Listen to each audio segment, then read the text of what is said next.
venimos el domingo, es el día que hemos escogido, venimos a adorar a Dios. Entonces no se lo pierda con trivialidades, con cosas externas. Usted siempre viene aquí con una mochila, lo sabía, ¿verdad? Así me decía un pastor.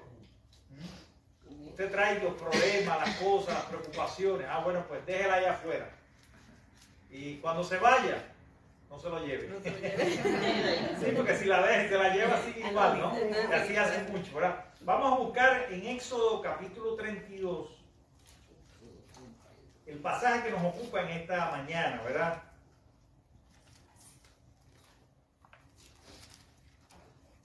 Viendo el pueblo que Moisés, Éxodo 32, viendo el pueblo que Moisés tardaba en descender del monte,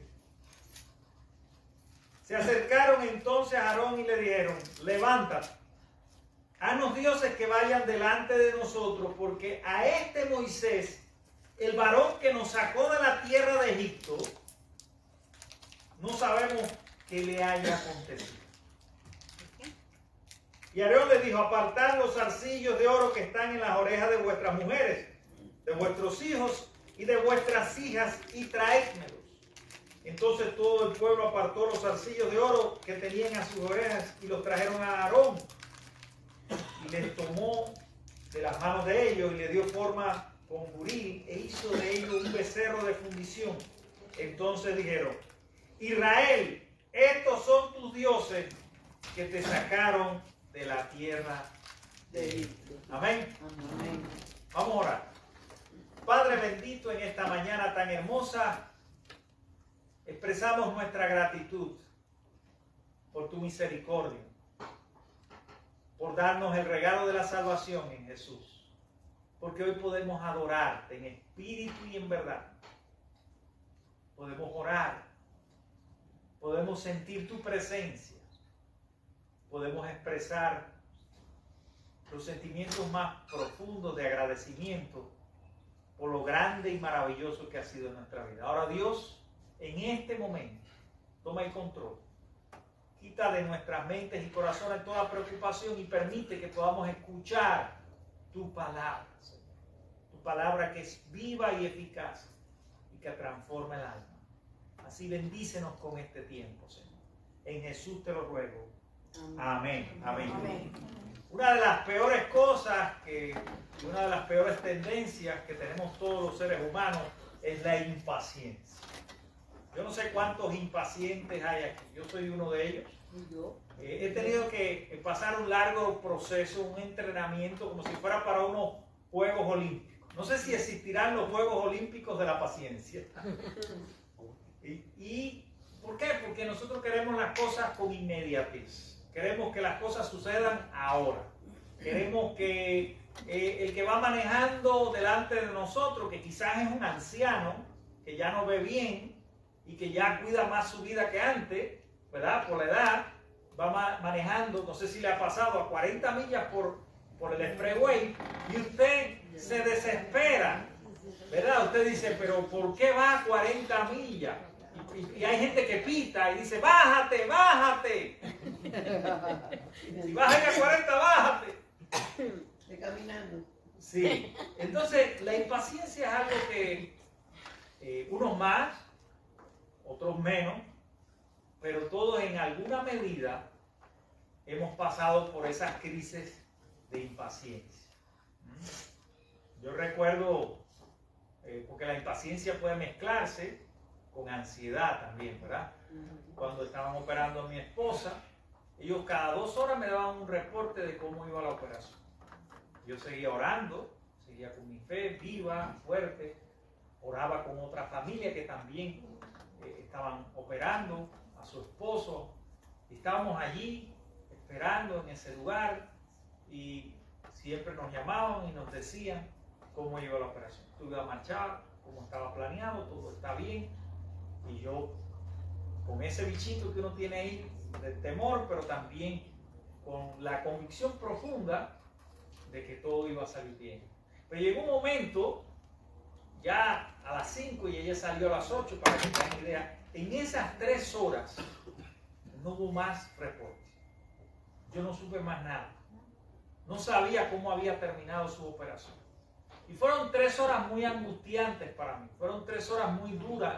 La ansiedad, la crisis de ansiedad más grande que yo he tenido en mi vida, la tuve ahí.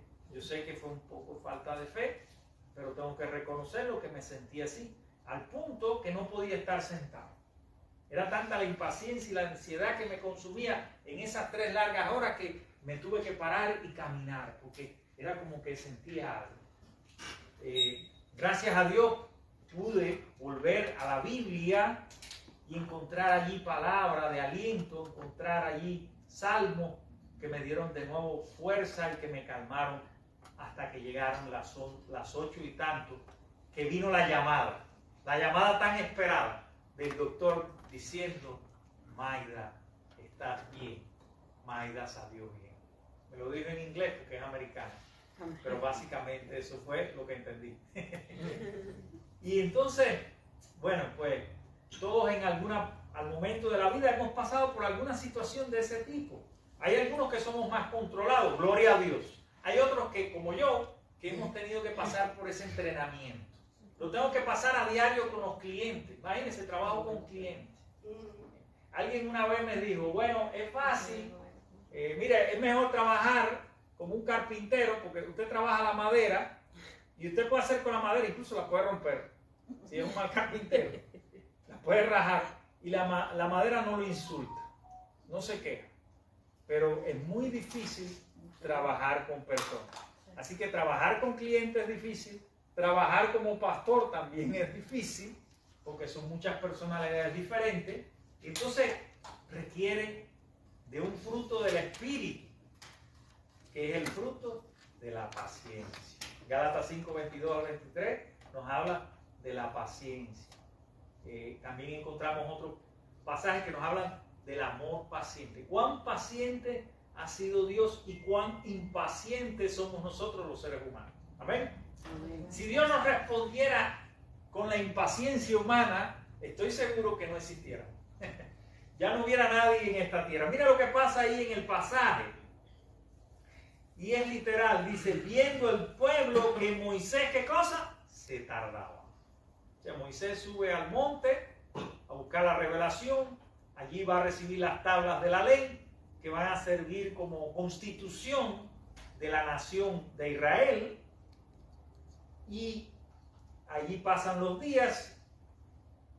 Y entonces, como Moisés se tardaba, dice que se acercaron a Aarón. Aarón era el sacerdote, Aarón era el hermano de Moisés, y le hicieron una petición.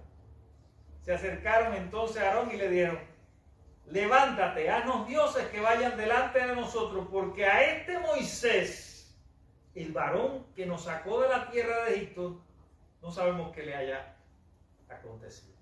O sea, el líder que Dios escogió, el líder que no tenía las condiciones quizás de líder porque era tartamudo. ¿Sabía usted que Moisés era tartamudo?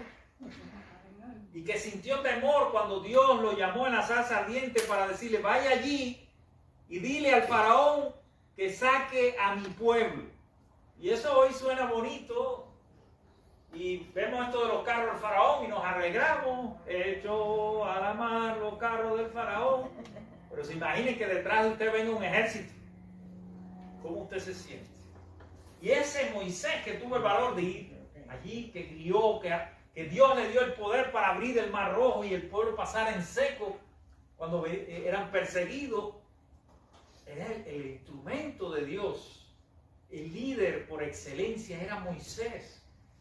Sin embargo, cuando llegó el desafío, cuando se tardó un poco en el monte, la gente empezó a cuestionar: este Moisés que nos diste, ese que nos trajo al desierto, no nos ha traído, en pocas palabras, para bien. Mira cómo estamos. Mira cómo estamos.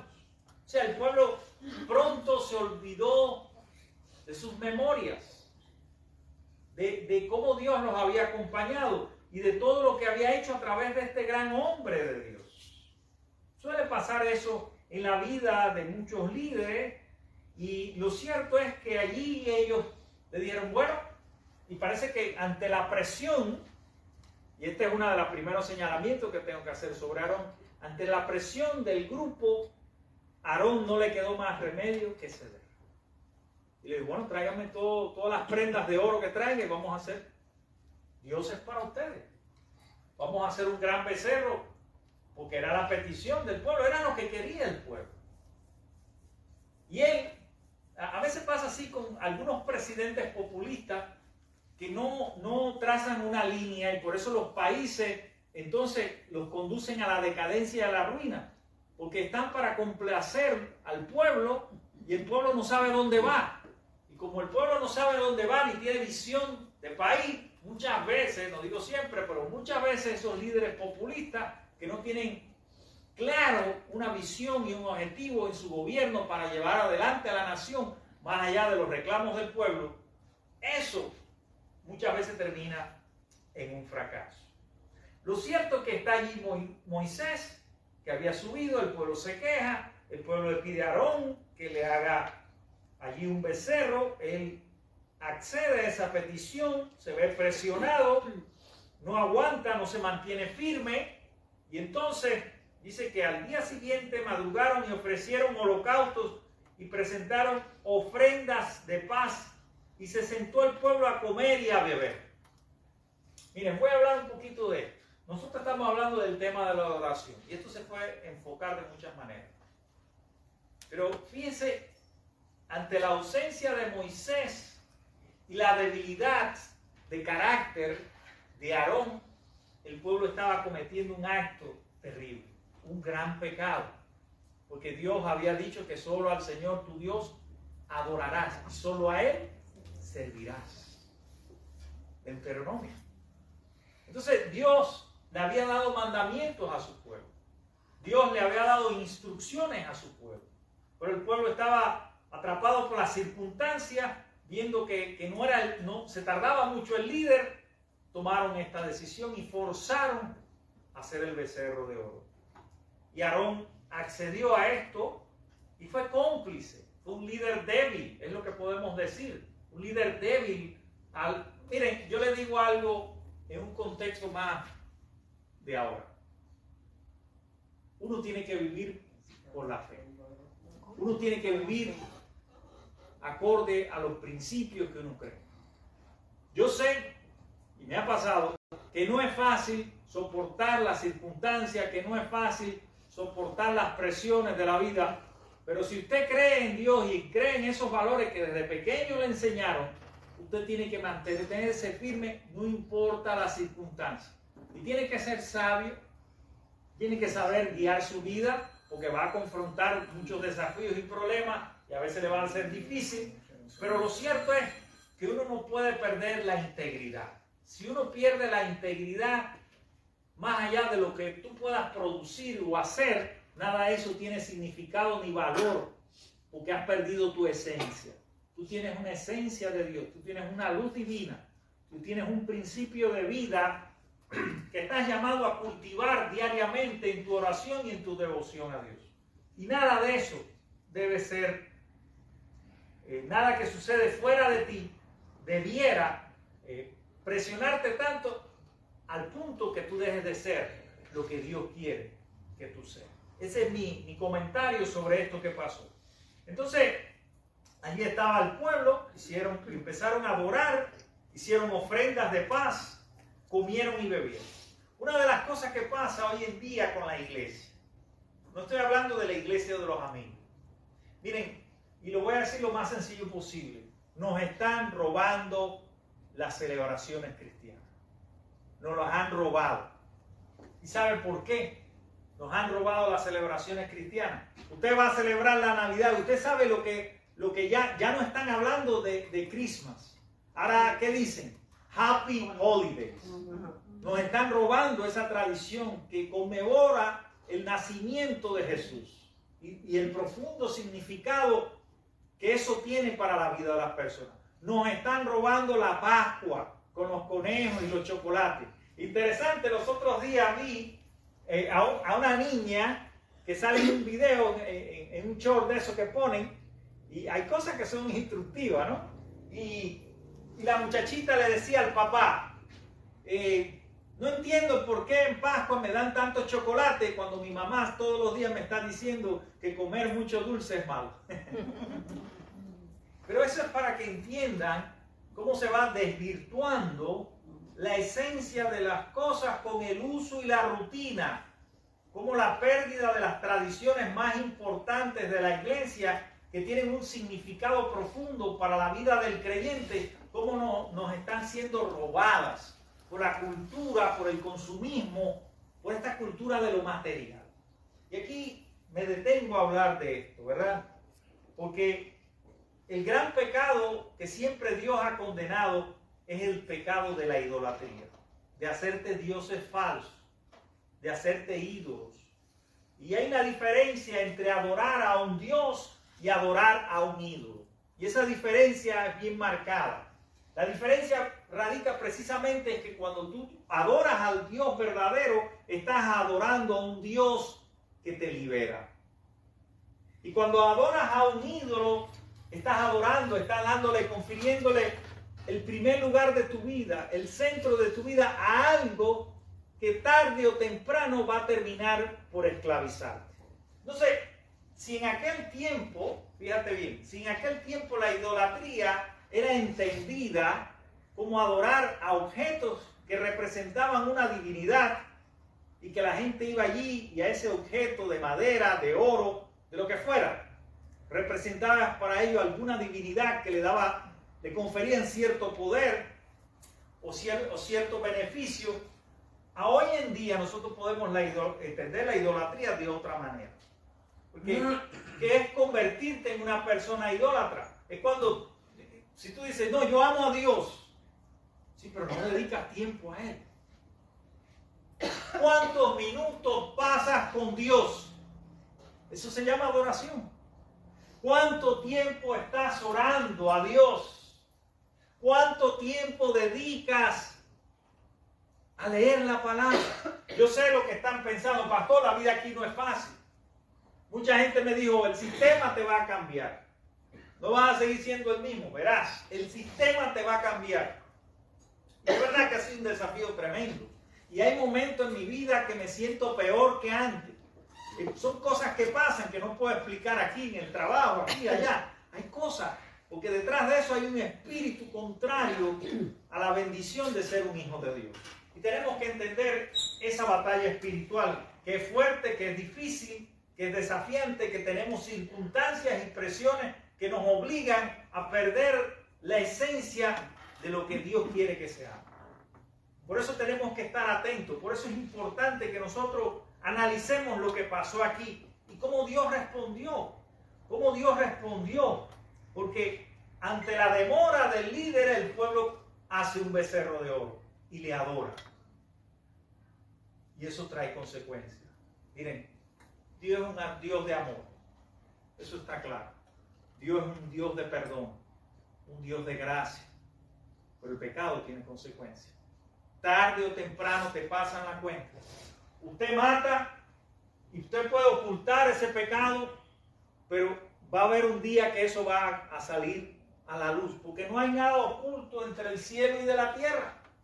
Entonces siempre es muy bueno dormir tranquilo y estar en paz con Dios, que vivir ansiosos y preocupados por cosas que no nos hacen bien.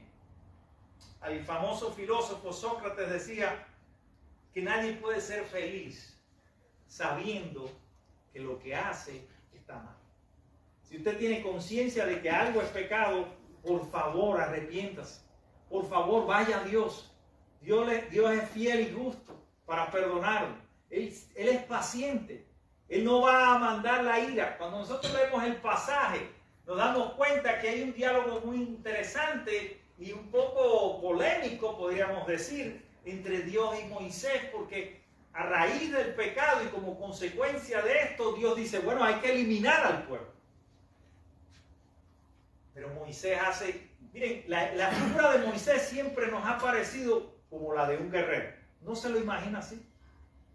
¿No se imagina a Moisés como un guerrero, como un líder político que lleva al pueblo, que abre el mar rojo, un líder fuerte, un hombre fuerte? Y lo era. Pero Moisés no era solo eso. Moisés era un hombre de oración.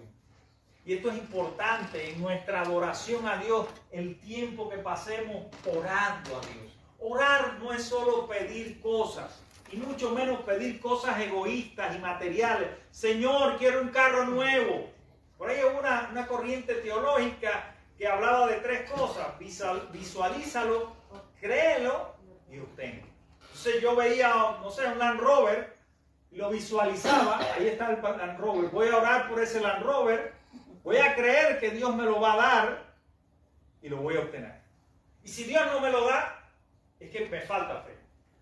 Esa era la predicación que primó en muchos años aquí, después de los años 70. Fue una predicación de teología de la prosperidad muy fuerte. Todavía se usa en otro sentido, ¿verdad? Pero tenemos que entender que la oración, cuando usted ora a Dios, no es para que Dios haga lo que usted cree. Es para que se cumpla su voluntad. Amén. Es para tratar de entender cuál es la voluntad. A veces nos sentimos perdidos, a veces nos sentimos presionados. ¿Y qué debemos hacer ante buscar soluciones humanas? Que fue lo que hizo el pueblo. Porque la impaciencia, mira, el peor negocio que usted puede hacer es cuando está apurado, ¿cierto o no? Cuando usted está apurado, usted toma las peores decisiones de la vida. No da un tiempo a Dios para que se manifieste, para que revele, para que aclare su sentido y usted pueda saber tomar la decisión correcta. Nos pasan cosas en el mundo material y nos apuramos. Y después vienen las consecuencias. Después decimos, ay, qué mal negocio hice. Claro, no le diste el tiempo a Dios para que Dios te respondiera. Cogiste el teléfono, Dios mío, tengo este problema. Yo necesito que lo resuelvas ahora. ¡Pum! Dios santo. ¿Y la respuesta? Orar también es escuchar a Dios. Moisés escuchó a Dios. Intercedió por el pueblo. Moisés no estaba pensando en él. Moisés sabía que tenía una gran responsabilidad como líder escogido por Dios.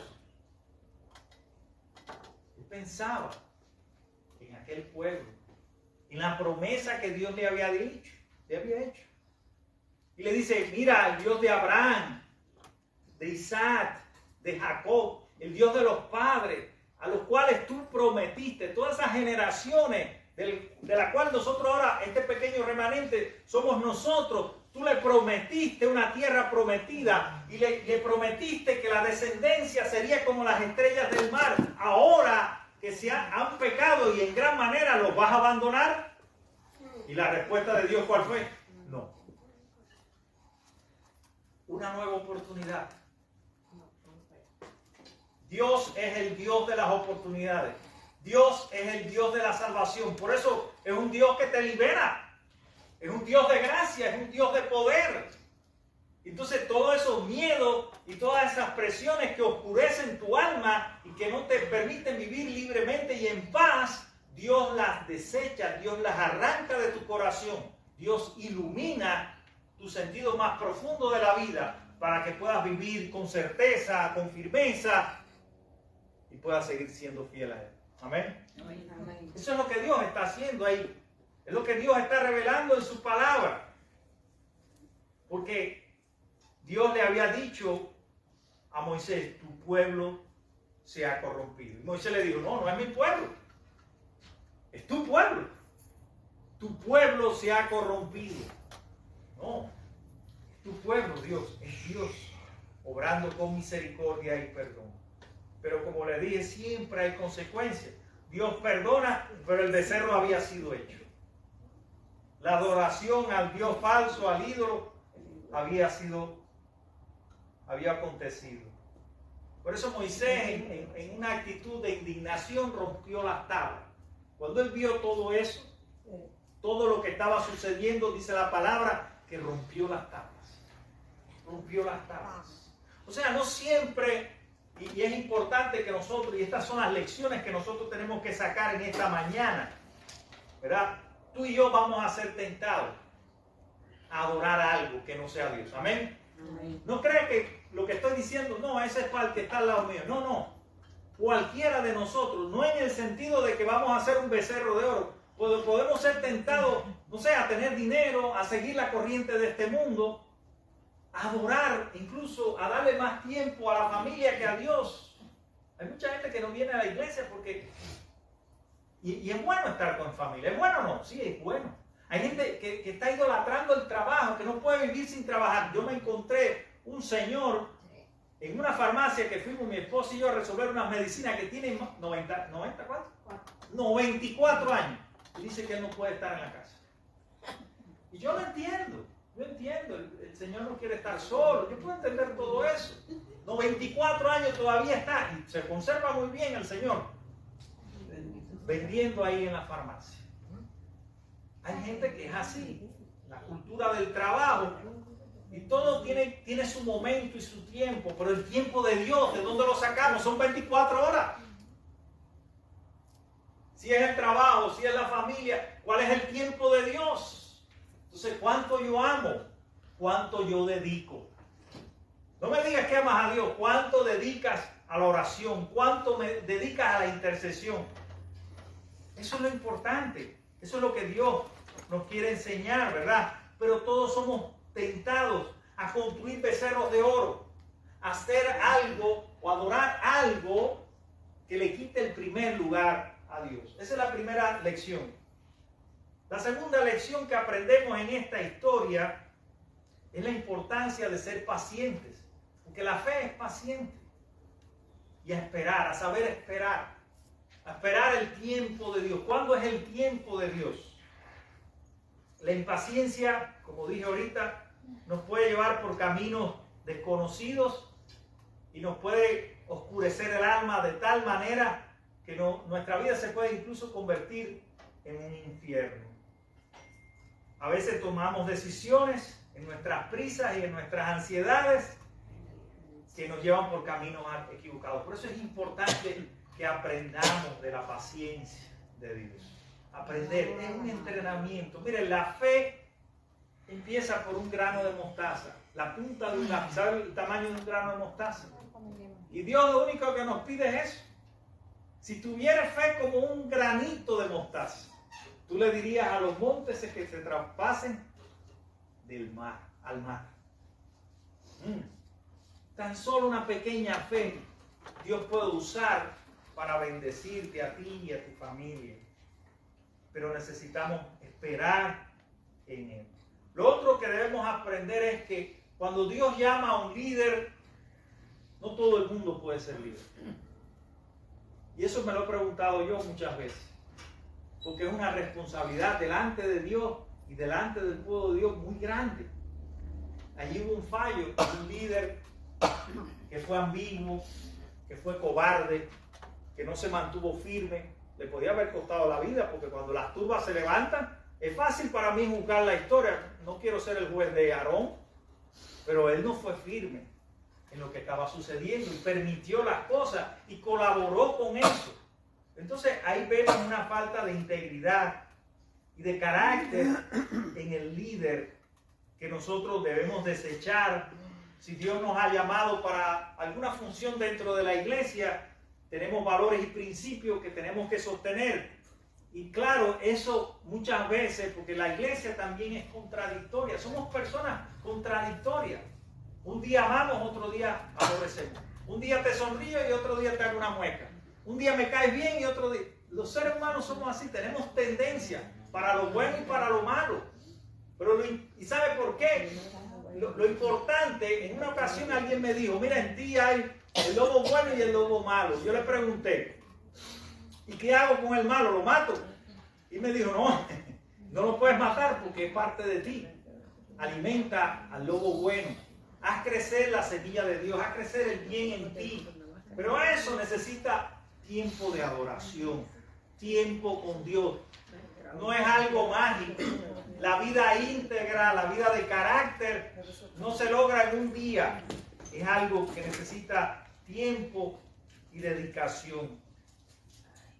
La importancia de la intercesión cuando están sucediendo cosas difíciles en nuestra vida. Y la importancia de que Dios es un Dios de misericordia. más allá de las situaciones que podamos vivir, más allá de las presiones de la vida, de todas esas contradicciones que se pueden manifestar, tenemos que entender, mis hermanos, que hay algo tan lindo que nos ha dado Dios, que son Dios mismo y nosotros los seres humanos. Nosotros somos una bendición muy grande. Somos la maravilla más grande que Dios ha hecho, el milagro más grande que ha hecho Dios, es el ser humano. Merece respeto, merece admiración, alabanza, reconocimiento. Entonces, enfoquémonos en esas cosas. Enfoquemos en lo grande que Dios es y en lo grande que Dios puede obrar en la vida de un ser humano para transformarlo para su gloria. Amén. Porque estamos para eso, para ser transformados a su imagen y semejanza. Tener en cuenta que la desobediencia a lo que Dios establece, a las instrucciones de Dios, son fatales.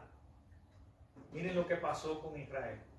Ese pueblo que fue juzgado. La historia, si usted la lee más adelante, se va a dar cuenta que hubo consecuencias drásticas, propias de aquella cultura y aquel contexto, pero que pasaron a raíz de ese pecado. No quiero dejarle ese sentimiento de temor en un Dios castigador, pero lo cierto es que el pecado siempre tiene consecuencias y, como decía un gran amigo mío, el pecado genera otros pecados. Entonces póngase en línea con Dios, póngase en línea con Dios, adore a Dios. Mire, todo esto que yo le he dicho puede ser instructivo o puede que le parezca muy duro, no sé. Yo predico la palabra no para quedar bien con la gente, pero lo importante es que usted adore a Dios, al Dios verdadero, y tenga esa experiencia con Dios que lo cambie, que lo guíe, que lo fortalezca, que lo prepare y que lo mantenga firme en cualquier circunstancia. Conviértase en un adorador de Dios. No simplemente en alguien que viene aquí a recibir algo, sino a alguien que le va a ofrecer a Dios lo mejor de su vida. ¿Y sabe qué es lo mejor que usted tiene para darle a Dios? Su tiempo. Esa es la única propiedad que tú y yo tenemos. El dinero en el banco, un día, eso es un becerro de oro. Puede convertirse en un becerro de oro. No resuelve el problema, pero un día se puede acabar. Y lo sabemos que se acaba con una facilidad. Se devalúa constantemente. Todo ese dinero que yo tengo ahorrado, que tengo bastante, ¿verdad? Se está devaluando. Así que lo mejor sería invertirlo, ¿verdad? Pero lo cierto es, y lo que quiero enseñarle, ¿verdad? En esta hora, es que no ponga su atención en esas cosas. Póngala y centre su vida en Dios. Y Él lo va a liberar, y lo va a llevar, lo va a llenar de paz y de gozo en este mundo. Amén.